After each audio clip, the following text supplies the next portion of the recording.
It's time for CJ Stroud up. What did Paul say? What did Paul say? If the FCC got in the way of hearing what you should be able to hear, art pouring out of my mouth, it is time for CJ Stroud to FS up.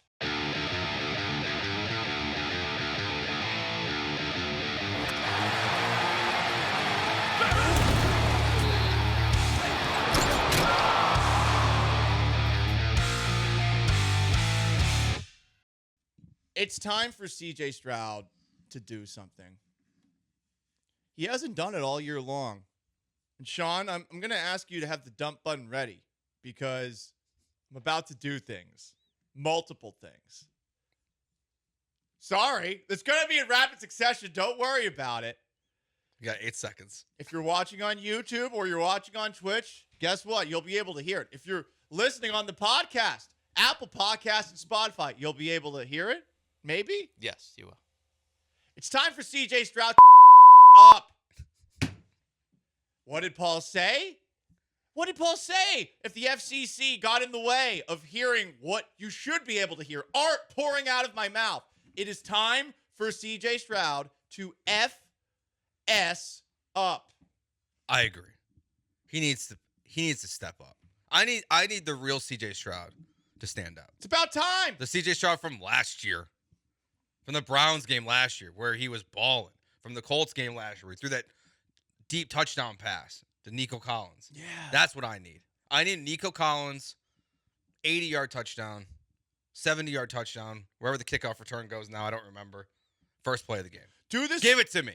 Do the screen thing you did against the Cowboys. Just don't have an illegal man downfield. Sean Nathan's shaking his head. Well, if you don't have an illegal man downfield, there we go. Bomb it deep downfield to Nico Collins. You are right. Chuck it to Nico over and over and over and over and over again because that will allow CJ Stroud to, as I just said earlier, I'm not doing it again, don't worry, FS up. Okay? It's about time. It hasn't happened all year long. If this guy, going into next year, wants to be thought of in the same way that he was thought of going into this one, it's got to be a playoff performance. And it's interesting because he's going up against a quarterback in Justin Herbert where you could say the exact same thing. Herbert's had a great regular season. 23 touchdowns, 3 interceptions, second fewest all-time by a quarterback with 500-plus passes. Herbert has a lot of pressure on him, though, because he has never won a playoff game. And he has been in the league for a while. I think he has more pressure than CJ because of that fact. No playoff wins? At some point, he belongs in the Lamar conversation for sure. I mean, he doesn't even have the MVPs that Lamar Jackson has. He doesn't have the amount of playoff appearances that he has. But to be the quarterback of a team in which the opposing team throws 4 interceptions in a half and then you lose in the second half, that's not just on your defense. That's on you too. And I know the coach has changed, but you have one of the best coaches in the NFL on your side in Harbaugh. Justin Herbert needs this playoff win. I mean, think about it. He's been in the league forever. It feels like at this point. Now, Jaden Daniels was in college beating him to stop him from going to a national championship game when Jaden Daniels was at Arizona State. But it's Herbert has a ton of pressure on him this weekend. I do think more than Stroud. I agree. But I do agree with what you said at the beginning, though, that if CJ wants to go into next season viewed as a top 10 quarterback in the NFL, this entire season can be forgotten about. For the fans, the media, everything. If you play great in the playoffs, it doesn't matter what you do in the regular season. If he wins the playoff game this weekend and then has a good performance in the next round, win or lose, the conversation about CJ Stroud gets autocorrected. Right. It's like with Josh Allen where, hey, Josh Allen did his best. Let's change the overtime rules, which is what happened after the Bills lost to the Chiefs in overtime in that classic game a couple of years ago. So it's not ultimately about what CJ Stroud's perception is league-wide. For us, it is. For him, it is about just going out there and executing because he is capable of it. We all know he is capable of it. We watched him last year. This season, it's just different. And why is it different? I don't know. The pressure, Bobby Slowick, the injured wide receivers, but excuse after excuse has been made for him. And ultimately, it is on him. I know that we talk about the offensive coordinator all the time. And last night when I was at the rodeo committee hangout while they were announcing the rodeo lineup, some person was just asking me, hey, explain the Texans to me in a nutshell.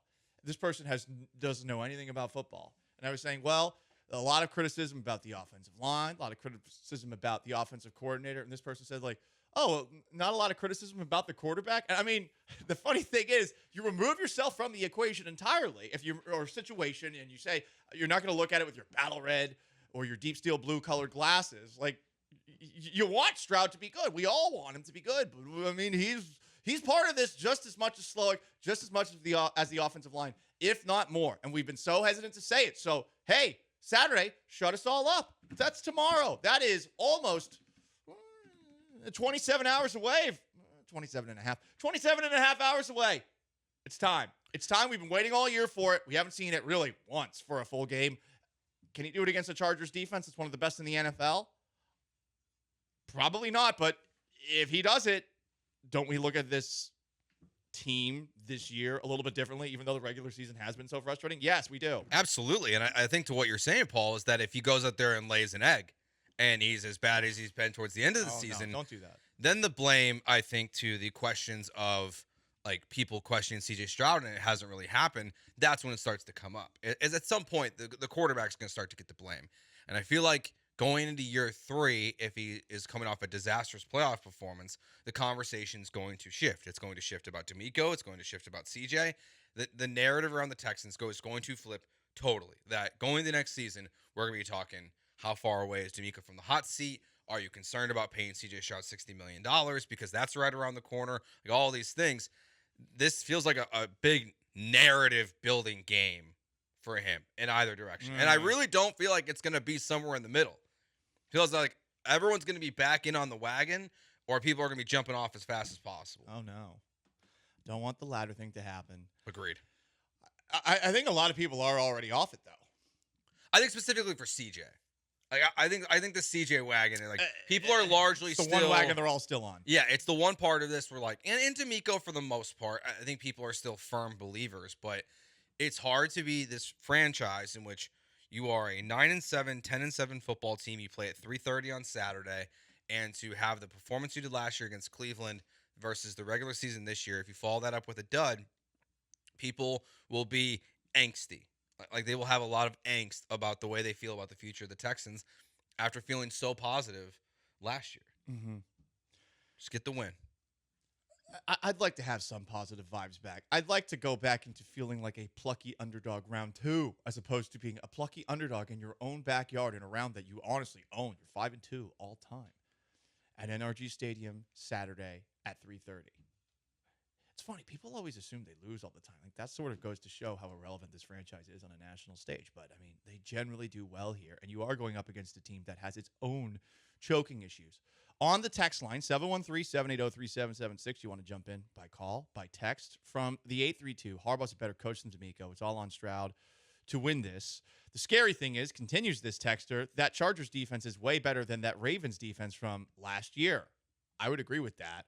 I'm scared. I do think that the difference is you could theoretically hit him deep.